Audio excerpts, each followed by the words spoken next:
Ça va aller très très vite. Puisqu'on le sait, si Apple y va, c'est que ça se chiffre en milliards. Ils ne vont pas faire un bêta testing. Moi, je me suis mis le pari de récupérer un maximum de mon bras d'ici mes 50 ans, donc il me reste 12 ans.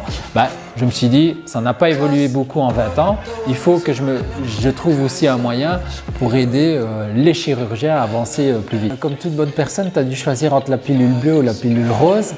Moi, je sais quelle couleur j'ai pris, donc si on est ensemble, c'est qu'on a pris la même.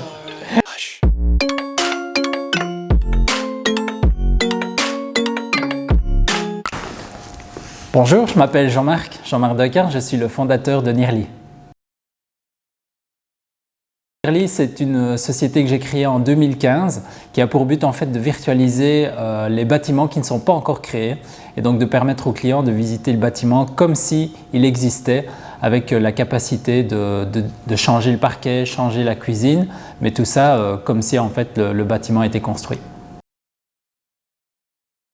Nos principaux clients sont des promoteurs qui veulent justement éviter de lancer la construction parce qu'en fait ça coûte pas mal d'argent de lancer un chantier et ça ne rapporte pas toujours beaucoup d'argent dès le départ. Donc en fait nous on leur permet de passer l'étape de la maison témoin, de l'appartement témoin et d'accélérer la vente par rapport à une vente sur catalogue. Alors moi quand j'étais enfant, quand j'étais petit, je voulais devenir diplomate. J'ai évidemment voulu être pompier comme tout le monde ou policier. Maintenant je remarque qu'il y a certaines parties effectivement qui sont en lien avec la diplomatie puisque dans la relation client il faut pouvoir écouter, il faut pouvoir comprendre et quand même aussi arriver avec ses propres idées pour essayer finalement de réconcilier les deux parties. C'est vraiment le seul point où je vois, mais voilà, je pense qu'un jour je serai peut-être quand même diplomate. Donc j'ai fait commerce extérieur, donc c'est un graduat, un bachelor. Donc en fait le graduat ou le bachelor en tant que tel c'était surtout pas mal de langues, donc l'anglais, le néerlandais, l'espagnol et puis tout ce qui est droit international et partie logistique aussi. Donc c'est là où j'ai appris justement à être porté sur le commerce et à aussi dans le cadre des cours de marketing m'initier à certains concepts ou à certains projets. Non, donc en fait le seul lien avec l'informatique c'était pendant mon adolescence, j'avais un ami qui lui était informaticien et donc j'ai passé mes journées, mes soirées, mes week-ends chez lui et c'est là que j'ai commencé à apprendre tout ce qui était infrastructure, réseau. Bon à l'époque il y avait aussi quand même ce côté copie, hein. Donc comment est-ce qu'on gravait les programmes, comment est-ce qu'on décortiquait les programmes. Donc j'ai appris pas mal de choses et puis c'est après mes études où je suis rentré dans un job au niveau de chez Belgacom à l'époque, donc ex-Proximus et là j'ai commencé justement à mettre en place différents projets informatiques. Mon rôle chez Proximus, c'était surtout de coordonner des projets. Donc il fallait évidemment comprendre en quoi consistait le projet, les technologies, comprendre les personnes les plus techniques. Mais in fine, le but c'était de mettre en relation et faire que l'équipe soit efficace dans la mise en place du projet.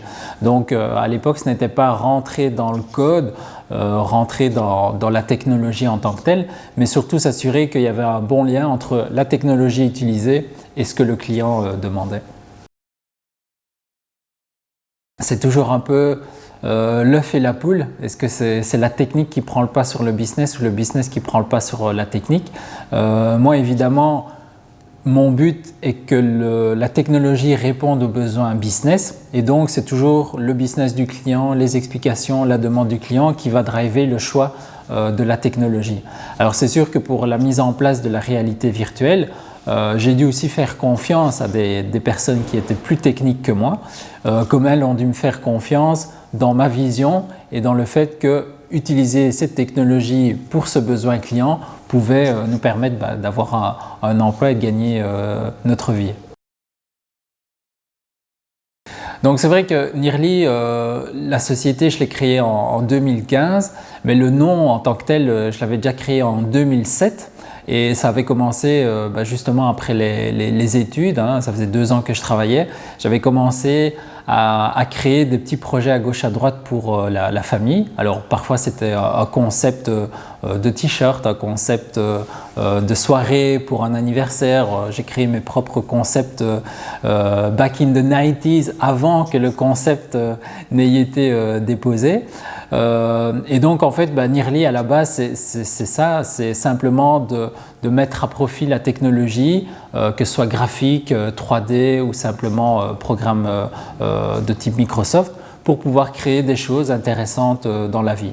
Et en fait, j'ai fait ça de manière privée jusqu'en 2015 et ce n'est qu'en 2015 que je me suis vraiment lancé dans une structure, au départ comme indépendant complémentaire, et puis au fur et à mesure, le projet a grandi pour devenir Nearly, qui est maintenant en société anonyme avec des actionnaires et une volonté de grandir encore.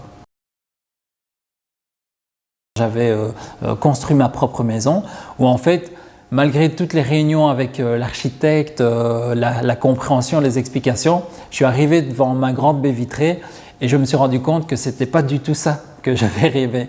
Et donc là, je me suis dit, c'est juste pas possible, je vais passer 1 an et demi dans des discussions, j'ai déjà mis pas mal d'argent comme toute personne qui construit et là je suis en train de me rendre compte que je vais payer pour quelque chose sur lequel fondamentalement je ne suis pas d'accord ou je n'avais pas envie de miser.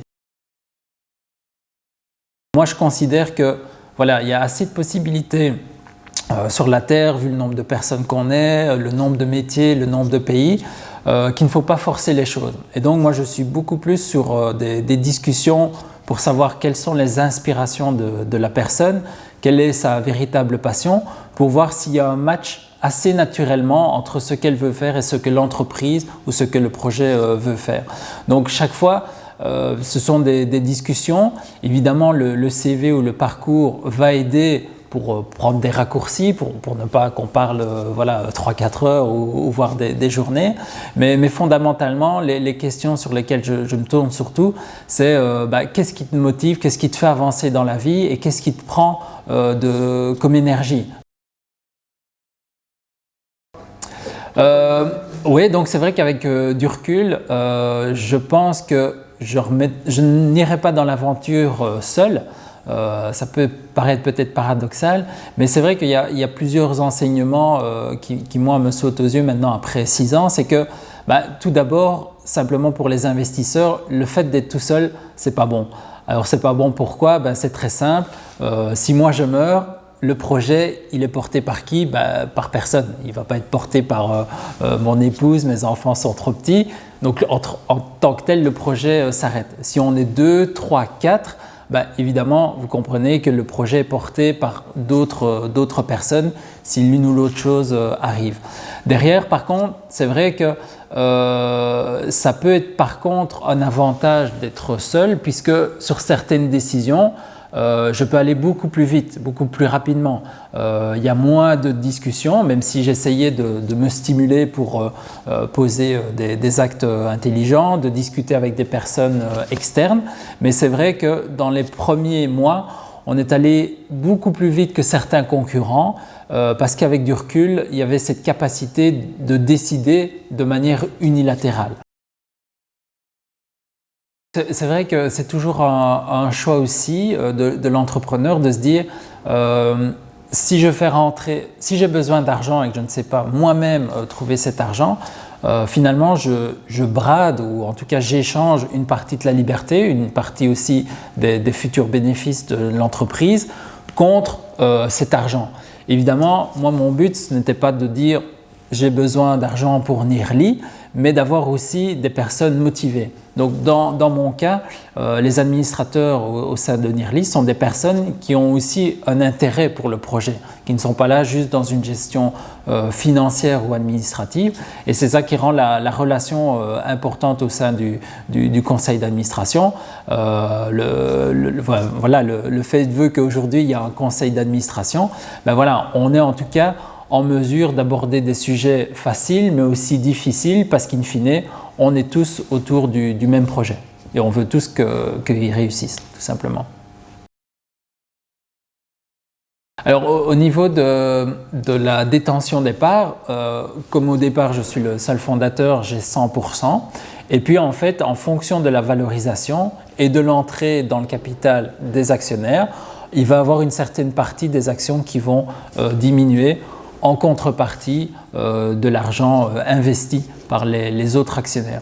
Et donc, c'est finalement, comme on peut le voir peut-être avec un Elon Musk, au début il avait 100%, mais il avait peut-être 100% d'une société qui valait 100 €, et maintenant il a peut-être 10%, je ne connais plus le chiffre exact, 10% d'une société qui en vaut 1000 milliards. Et donc c'est ça, au fur et à mesure, les actions, le nombre d'actions qu'on détient normalement diminue, et le but est d'en garder et que le projet soit valorisé un maximum pour tout le monde. Il y a effectivement certains niveaux où la structure va un peu basculer. Donc les niveaux, c'est surtout en dessous de 75% d'actions détenues, où on parle alors de capacité de blocage par rapport à un autre actionnaire. Et puis en dessous de 50%, où effectivement, là, pour certaines décisions, on doit aussi avoir un quorum de vote. Et plus effectivement l'action est diluée, plus on va avoir une difficulté normalement à consolider les votes. C'est pour ça aussi qu'à un moment donné, les sociétés vont aussi en bourse. Alors au tout début, j'ai pris de l'argent privé, tout simplement. Donc je suis allé sur mon compte d'épargne et je me suis dit, je dois constituer une société. Et puis en fait, à un moment donné, quand j'ai lancé aussi d'abord au début ma société de consultance, j'ai mis du capital en réserve qui a pu être transformé pour donc créer la SPRL. Et puis en fait, en 2018, j'ai fait un crowdfunding sur spreads.com ou .be pour pouvoir justement récolter 115 000 € et pour donner une autre dimension au projet. Pour ne pas avoir une multitude d'actionnaires privés, puisque pour Nearly, il y a 80 personnes qui ont mis de l'argent de manière séparée, c'est Spreads, donc le fonds, qui est représenté au niveau de l'actionnariat. Donc ce qui permet, lors d'assemblée générale et de vote, d'avoir un seul représentant et de ne pas justement devoir contacter 80 actionnaires. Alors c'est une expérience, je vais dire, c'est le premier mot qui me vient, sympathique dans le sens, c'était déjà le début de l'aventure. Donc en fait, créer sa première vidéo, créer un peu son storytelling, créer son site, raconter vraiment ce qu'on a en tête. Donc ça, c'était assez sympa pour créer tout ça. Maintenant, c'était aussi fatigant d'un point de vue stress, puisque tous les jours, regarder est-ce qu'on va arriver au palier pour pouvoir libérer, puisque aussi ce qui est important, c'est qu'en tant qu'entrepreneur, on mettait un niveau justement à atteindre pour pouvoir libérer, puisque en dessous d'un certain niveau ou d'un certain montant, le projet ne pouvait pas décoller. Et donc, nous, dans notre cas, c'était d'atteindre les 115 000 €. Sans ça, 0 € ne pouvait être débloqué. Dans les autres moyens que je verrai maintenant, c'est peut-être cette partie un peu plus de patience et de construction. Donc pour moi, le projet ou un projet peut aussi très bien démarrer avec moins de moyens financiers et plus de temps personnel. Donc tout à l'heure, je disais aussi, le fait que je sois le seul fondateur a fait que j'ai pu compter uniquement entre guillemets sur moi-même, sur les temps libres, sur ma seule motivation, et tout le reste c'était chaque fois sur des poids ou des actions rémunérées.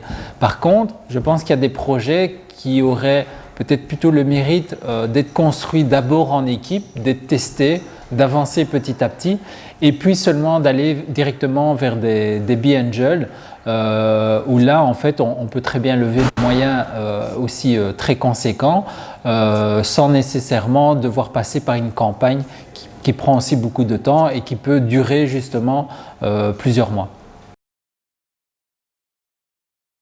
Alors le business plan initial en 2016, quand on a mis en place la campagne de crowdfunding, c'était de se dire On va virtualiser les maisons, donc vraiment à travers un processus de on prend les plans, on les dépose et puis ils vont être virtualisés. Et puis on voulait aussi creuser la partie de tout ce qui est neurologie aussi et l'interface homme-machine, donc à travers des capteurs pour pouvoir dessiner la maison à travers des capteurs au niveau du cerveau. Donc un casque qui capte justement, si je pense à quelque chose, ça va animer telle ou telle partie au niveau de l'ordinateur. Maintenant, le plan, comment est-ce qu'il a évolué? C'est qu'on a automatisé pas mal d'éléments au niveau de la réalité virtuelle, mais on n'a pas eu assez de fonds pour aller jusqu'au bout de cette automatisation. Donc pour le moment, on est à notre plafond de ce qu'on peut faire par rapport aux moyens et on n'est pas non plus allé vers cette partie qui s'appelle neurologie, puisque là, la technologie n'a pas beaucoup évolué sur les 5 années en fait. Donc il y a eu pas mal de mise en avant de sociétés américaines et chinoises, mais là aussi, ils ont malheureusement atteint le plafond d'activité et il manque encore certaines parties techniques pour vraiment lancer cela. Alors au niveau des concurrents, à court terme, nos concurrents dans le secteur de l'immobilier, ce sont les studios 3D. Studios 3D qui ont la relation avec les promoteurs immobiliers depuis pas mal d'années. Il y a une confiance, ils créent aussi des magnifiques images 3D. Et donc là, on a du mal on a une difficulté à montrer, tant qu'on n'a pas essayé le casque, la plus-value de la réalité virtuelle. Et donc là, ce sont vraiment nos premiers concurrents. Maintenant, ça c'est à court terme, c'est pour pouvoir rentrer auprès de nos nouveaux clients.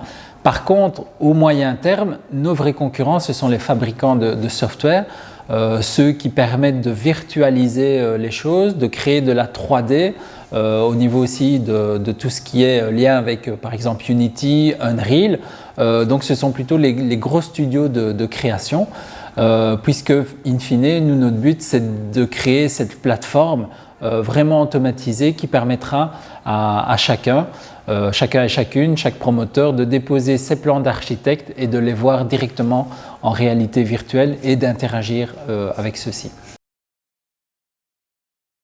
Nous, en fait, notre plus-value, c'est pour nos clients actuels qui veulent aller vers la réalité virtuelle mais qui n'ont pas cette capacité en interne de programmer, de créer leur propre plugin, puisque même si ça peut paraître simple, ça demande une vraie compétence et une vraie interaction avec le software, puisque à l'heure actuelle, on ne sait pas passer d'un projet 3D classique à la réalité virtuelle telle qu'on l'entend, c'est-à-dire avec des interactions, des catalogues avec lesquels on va pouvoir interagir. Par contre, c'est clair que tous les GAFA qu'on connaît sont en train de miser là-dessus et sont en train d'automatiser. Donc, c'est hypothétique de se dire que la seule bonne idée autour de l'immobilier, c'est Nearly. Comme on dit souvent, il y a plus ou moins 5000 personnes qui ont les mêmes bonnes idées, mais c'est vraiment l'exécution qui va faire la différence. Et force est de constater, en Belgique, on est très peu à aller vers cette croyance dans la réalité virtuelle, mais in fine, quand on regarde aussi les dernières news, que ce soit au niveau d'Apple, Facebook, c'est que déjà l'année prochaine, Apple va sortir son headset de réalité augmentée, qui est en fait la dernière étape avant la réalité virtuelle complète. Et là, ce n'est encore qu'un pari, évidemment, chacun voit l'avenir comme il le pressent, mais nous, ça confirme effectivement ce qu'on croyait il y a 5 ans et mon analyse, c'est que demain, la 3D va prendre beaucoup plus de place dans notre quotidien, que ce soit dans la partie divertissement, pour nous divertir justement de la réalité, que ce soit dans la partie partage, pour pouvoir présenter des produits, dans la partie aussi e-commerce, puisque c'est grâce à ça, grâce à cette 3D, que vous allez pouvoir demain choisir votre t-shirt, chemise sur mesure, sans que le fabricant ait créé l'ensemble de la gamme. Et donc, ça va être pareil au niveau de l'aménagement. Le but est que dans cette réalité augmentée aussi, sur laquelle on est en train d'investir du temps, on puisse en plus meubler les appartements complètement vides à travers notre catalogue de fournitures 3D. Alors oui, ça c'est aussi un indicateur, c'est que s'il y a de la concurrence, c'est qu'il y a un marché. C'est qu'au moins aussi on n'est pas les seuls à y avoir pensé. Et donc là c'était positif, il y avait de la concurrence à l'étranger, il y avait aussi quelques studios 3D qui commençaient à se lancer. Et depuis 5 ans, ça explose complètement. Alors c'est vrai que la deuxième difficulté, c'est de voir est-ce que le marché, même si on est prêt, va être demandeur de changer ses habitudes. Et là, ce n'est pas évident. On a vu une accélération de la demande par rapport ici à la crise, mais on sait que l'être humain peut très vite revenir à ses anciennes habitudes. Et donc, il faut être toujours très, très flexible, d'où cette capacité de ne pas que miser sur la réalité virtuelle, mais d'avoir aussi élargi notre scope de solutions. On est peut-être parti un peu trop vite par rapport à la capacité du marché à utiliser la technologie. Je pense par contre que maintenant on est au bon timing et que le fait justement qu'on a ces 5 ans d'expérience rassure nos clients et le timing, comme je le disais tout à l'heure, des nouveaux casques, des perspectives aussi au niveau Apple, valide le fait qu'il fallait se préparer avant parce que maintenant, comme toutes les évolutions, ça va aller très très vite. Puisqu'on le sait, si Apple y va, c'est que ça se chiffre en milliards. Ils ne vont pas faire un bêta testing. Et je pense que c'est comme toutes les technologies ou comme tous les secteurs. Peut-être que le restaurateur, quand il a vu arriver McDonald's à l'époque, il s'est dit je suis en train de perdre des parts de marché. Nous, dans le cadre des technologies, Apple ou Facebook ou les Vive, les Oculus Quest, comme les Sony d'il y a quelques années, ce sont des créateurs de technologies avec toute notre intelligence ou même toute notre bonne volonté en Belgique. Je pense qu'on n'est plus capable de créer des technologies à ce niveau-là. Donc de toute façon, on reste, et pour le moment, et j'espère que ça pourra quand même changer, on restera des exploitants d'une technologie. Et c'est là où on peut véritablement travailler, c'est de se poser la question tous ensemble, comment est-ce qu'on veut utiliser cette technologie? Est-ce qu'on veut l'utiliser pour se dire je crée mon avatar en réalité virtuelle, je vais papoter, je fais du Facebook en réalité virtuelle, je like des choses et ça s'arrête là? Ou est-ce qu'on a d'autres choses à raconter et ces autres choses, c'est de se dire j'ai envie qu'on puisse sélectionner, comme on l'a fait, le bâtiment avant qu'il ne soit construit, qu'on soit sûr que le bâtiment est construit tel qu'on va l'aimer pendant X années et pas qu'on va devoir changer telle ou telle pièce par une autre pièce voilà, dans un court laps de temps. Et donc, voilà, c'est vraiment l'idée maintenant de se poser la question. On a raté le chemin des applications en Belgique, où voilà, tout ce qui est App Store, Google Store, la majorité des applications sont créées par d'autres sociétés en Europe ou aux États-Unis ou en Chine. Mais voilà, est-ce que dans ce nouveau monde de réalité augmentée et virtuelle, est-ce qu'on n'aurait pas nos propres applications qui seront utiles pour l'immobilier et comme on l'est en train de développer pour le moment, dans le secteur de la santé. Donc moi-même, c'est aussi un secteur qui me tient à cœur puisque j'ai eu un accident de voiture il y a 20 ans maintenant. Et je veux aussi aider mon chirurgien à mieux comprendre ma pathologie puisque je pars aussi du principe que tout ce qui est connu permet aussi d'aller beaucoup plus loin. Et donc là, on est en train de mettre en place justement la transposition d'une IRM, donc un scan 3D du corps, de le mettre en réalité virtuelle pour pouvoir le manipuler à des niveaux de détail beaucoup plus précis que si on le faisait au microscope. Au départ, l'élément le plus connu dans la construction, qui est le mètre carré. Et donc, très simplement, on s'est dit, voilà, actuellement, construire, ça coûte 2000 € du mètre carré. Si on propose quelque chose pour visualiser, pour comprendre aussi avec un prix au mètre carré, ce sera beaucoup plus facile de l'expliquer. Maintenant, tout mis l'un dans l'autre, ce n'est pas un business model qui a facilement pris. Donc, c'est pour ça qu'on a aussi un peu pivoté. Et maintenant, on est plus sur un business model à l'utilisation par mois ou à la minute.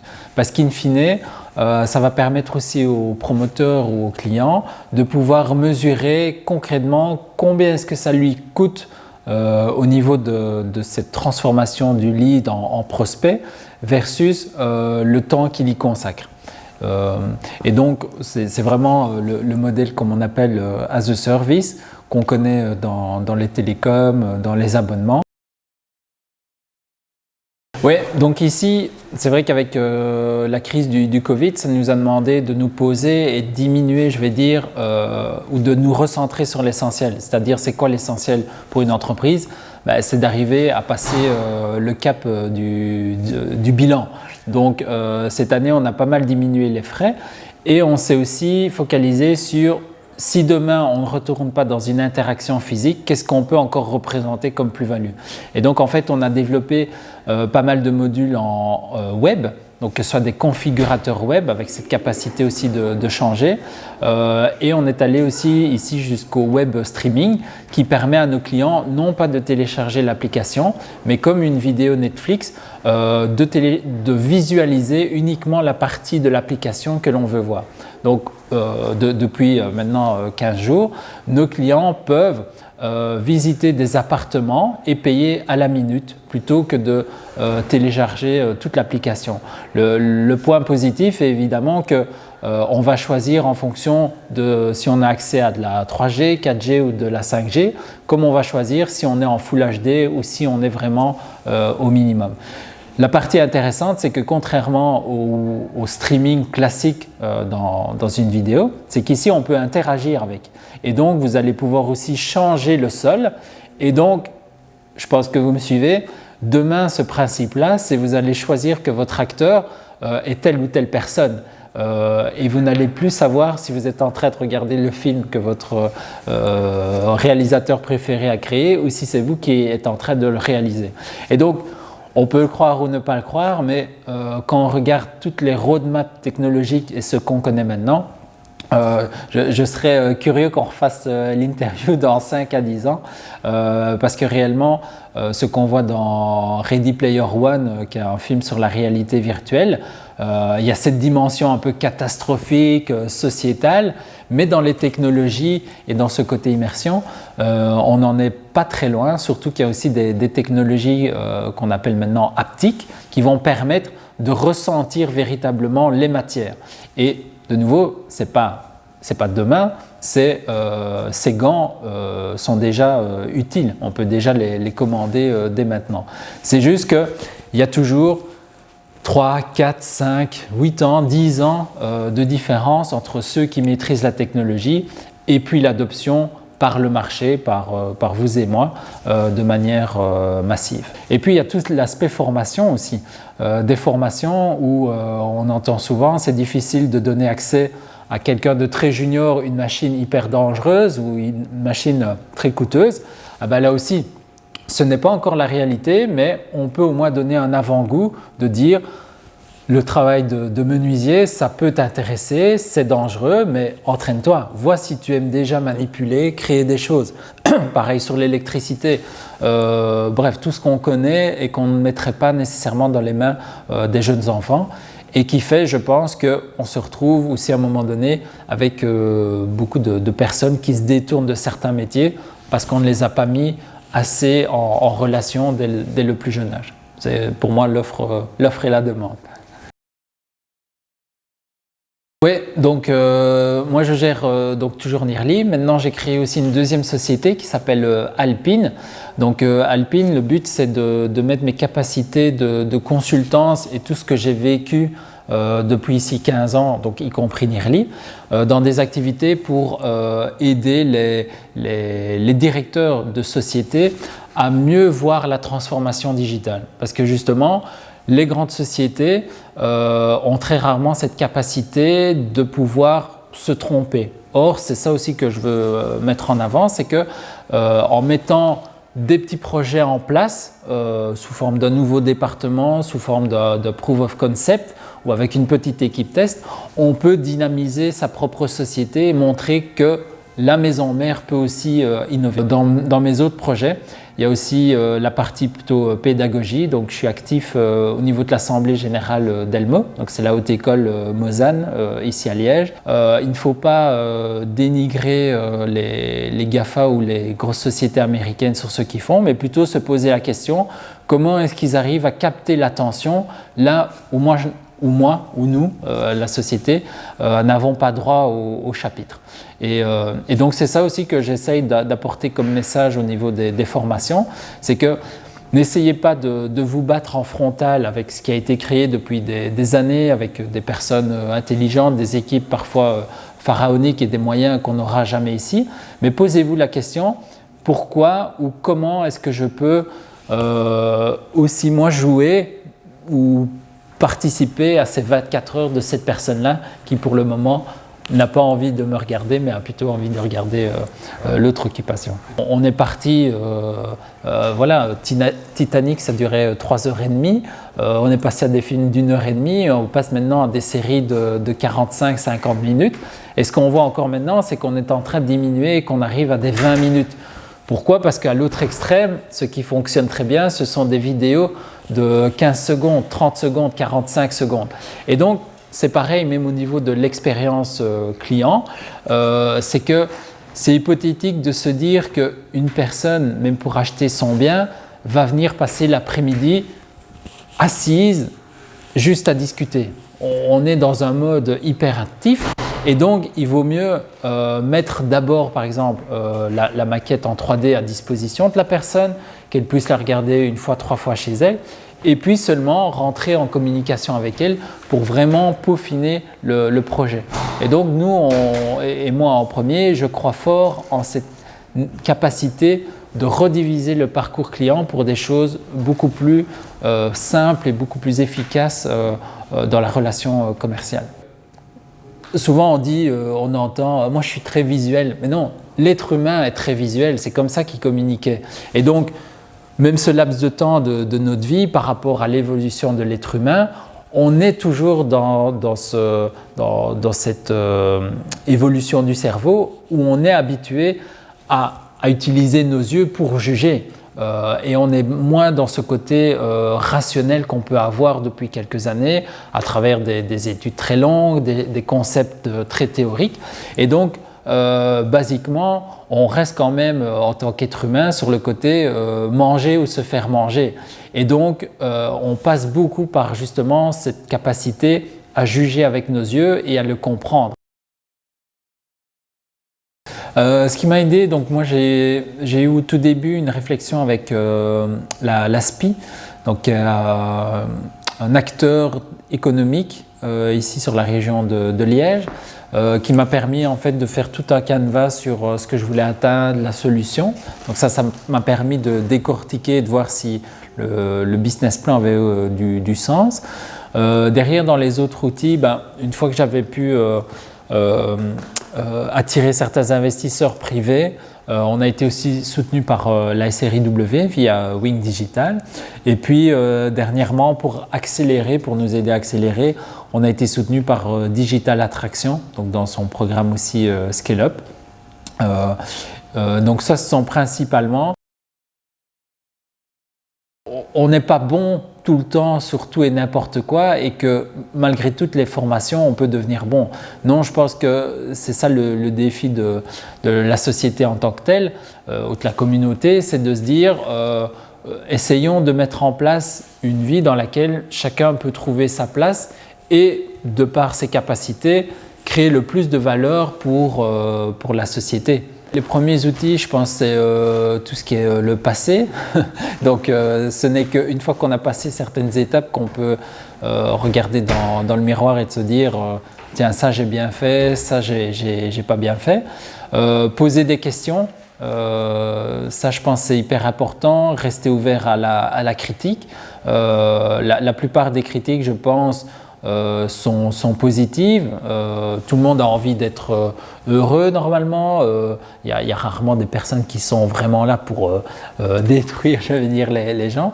Et donc moi j'encourage en tout cas les gens à poser des questions pour avoir un regard sur ce qu'ils font. C'est ça qui en tout cas moi m'a fait avancer. Et puis au départ je considérais que c'était peut-être un peu de chance. Maintenant je dirais peut-être ça autrement, c'est d'essayer de côtoyer les gens qui vous font avancer. Alors on ne choisit ni sa famille, ni ses amis, ni tout ce qu'on veut, mais je pense que c'est la responsabilité de chacun d'oser dire ben voilà, telle personne c'était peut-être un très bon ami dans une certaine période, mais de se rendre compte aussi que cette personne ou cette autre personne nous renvoie peut-être à un rôle dans lequel on ne veut plus être. Oui, donc moi c'est vrai, ce qui m'a beaucoup servi, c'est quand j'ai travaillé chez Proximus au tout début, on a eu pas mal de tests et de coaching. Donc des tests s'appelaient à l'époque les MBTI pour savoir si on est extraverti, introverti, plus sur le feeling, plus sur la partie réflexion. Donc ça permet à travers différentes questions de mettre des mots derrière parfois un sentiment ou des impressions ou des éléments ou des regards que la famille va mettre comme ça de but en blanc. Derrière il y a aussi des livres, évidemment j'ai lu aussi beaucoup et je continue à me former. Donc là c'est vrai que ça c'est dans le parcours, ça fait 15 ans que je suis sorti maintenant des études. Je n'ai plus entamé un long cycle, mais je pense que ça se compte en dizaines de jours, voire en semaines, le nombre de formations, que ce soit sur la communication, le marketing. Ici, je suis par exemple aussi une formation Avleric sur la transformation digitale. C'est plutôt des plateformes quand même payantes, donc avec des instituts. Donc, je l'ai dit tout à l'heure, Vleric, Kluwer, Kind. Il y a aussi par exemple sur tout ce qui est la vente Perpetos, qui est une méthodologie. Il y a Shiply pour ceux qui aiment bien créer justement les offres et comprendre tiens, quel est le parcours avant d'acheter. Hein. Tout ça fait partie de certaines méthodologies. Un dernier exemple aussi, c'est par exemple ici sur Disney+, il y avait un documentaire sur le dessin animé Soul des studios Pixar. Et là aussi, ben, voilà, c'est 15 minutes, mais c'était aussi assez inspirant puisque ça mettait en exergue la personne, le scénariste, pourquoi est-ce qu'il était arrivé dans ses idées de personnage, et aussi ça mettait en avant que ce pourquoi ça fonctionnait. Et dans le cas de Soul, c'est parce que le scénariste finalement a mis en avant tout ce qu'il a vécu et est allé jusqu'au bout de ces détails qui lui parlaient. Et je pense aussi pour qu'un projet entrepreneurial fonctionne, il faut que le projet nous parle. J'ai eu parfois aussi des discussions avec certaines personnes qui disaient j'ai envie d'être riche et j'ai envie donc de faire ça comme projet. Ça peut être la bonne finalité, mais c'est tellement large qu'à un moment donné, dans les coups durs, on ne peut pas simplement se raccrocher à « j'ai envie d'avoir de l'argent ». Il faut que ça parle, il faut que ça ait une résolution d'un problème. Moi, la réalité virtuelle, c'est parce que je pense que ce sera utile pour mes enfants de pouvoir dépenser uniquement ce qu'ils voudront et donc de se dire j'ai compris mon bâtiment, il est peut-être plus petit mais il est tellement bien réfléchi que ça va me procurer aussi du bonheur. Pareil, comme je disais, la réalité virtuelle dans la santé. Moi, je me suis mis le pari de récupérer un maximum de mon bras d'ici mes 50 ans, donc il me reste 12 ans. Je me suis dit, ça n'a pas évolué beaucoup en 20 ans, il faut que je trouve aussi un moyen pour aider les chirurgiens à avancer plus vite. Et donc, c'est une motivation où, oui, comme tout le monde, je pense j'ai envie d'avoir une vie agréable, de bien manger, d'avoir des loisirs, de découvrir des choses intéressantes. Et tant mieux si ça fonctionne, mais il doit, selon moi, comme pour chaque entrepreneur, il y a une petite étincelle qui fera qu'on pourra toujours se rapprocher et se raccrocher et se dire c'est ça que je veux aboutir et je ne peux pas lâcher maintenant. Oui, alors moi je suis très mauvais pour retenir les titres. Je sais bien que ce qui nous a dernièrement bien aidé sur la partie business plan, c'est le livre au niveau de tout ce qui est pricing de Omar Mout, qui est un professeur du côté de Gand. Donc justement, comment positionner sa valeur, la valeur de produit ou du service par rapport au marché. Donc ça nous a bien aidé. Derrière, il y a des livres comme La semaine de 4 heures qui m'a bien aidé aussi. De nouveau, c'est de s'ouvrir les yeux sur est-ce que je ne peux pas faire les choses différemment? Est-ce que je dois vraiment m'inscrire dans ce moule de prestations? Ou est-ce que si j'arrive à me focaliser sur le résultat, est-ce que ça ne peut pas être positif pour plus de personnes? Il y a aussi Facing Reality Check aussi de Guy Kawasaki, qui est un ancien de chez Apple, où là c'est son expérience, c'est quand même un gros bouquin, mais pour dire voilà ce qu'on dit entre guillemets en théorie, et puis voici ce qui se passe dans la réalité. Et c'est un livre que je relis encore de temps en temps, et parfois chapitre par chapitre, pour avoir son check justement sur voilà, des lancements de produits, comment se passent des bonnes réunions, comment se passent des mauvaises réunions, à quel point il faut réagir ou pas sur certaines choses. Pour moi, il n'y a pas de doute. Demain, comme notre smartphone, on aura tous un casque de réalité virtuelle. Alors, est-ce qu'il aura la forme de ce casque-ci? Non, je ne crois pas. Parce que comme tout, ça peut ressembler à la télé qu'on avait peut-être quand on jouait à des jeux vidéo, hein, les télés avec les gros culs comme ça. Et pourtant, la télé d'il y a 20 ans, porte le même nom que la télé hyper fine qu'on a maintenant. Est-ce que les gens veulent mettre 1000 € dans un accessoire technologique? Pour X raisons, pour le moment, ils ne voient pas l'intérêt. Là où ils voient peut-être l'intérêt d'avoir un téléphone à 1000 €. Mais ce n'est qu'une perspective et qu'une façon de voir les choses. C'est la réalité virtuelle. Une fois qu'on a mis le casque, on est vraiment ailleurs. Et pour le cerveau, on est allé ailleurs. Et donc, on peut très bien, et je le dis en souriant, mais c'est vrai, se prendre des shoots de belles vidéos 360 degrés, d'être sur la plage, d'aller dans des maisons. On aura un aspect bénéfique comme être allé autre part. On n'a pas la chaleur et bon là ça se discute, mais comme je disais tout à l'heure, plus on va avoir des accessoires haptiques qui vont nous permettre de sentir les choses, que ce soit la chaleur, parce qu'il y a aussi des combinaisons qui vont pouvoir simuler la chaleur, le froid, plus on va être dans une simulation de la réalité.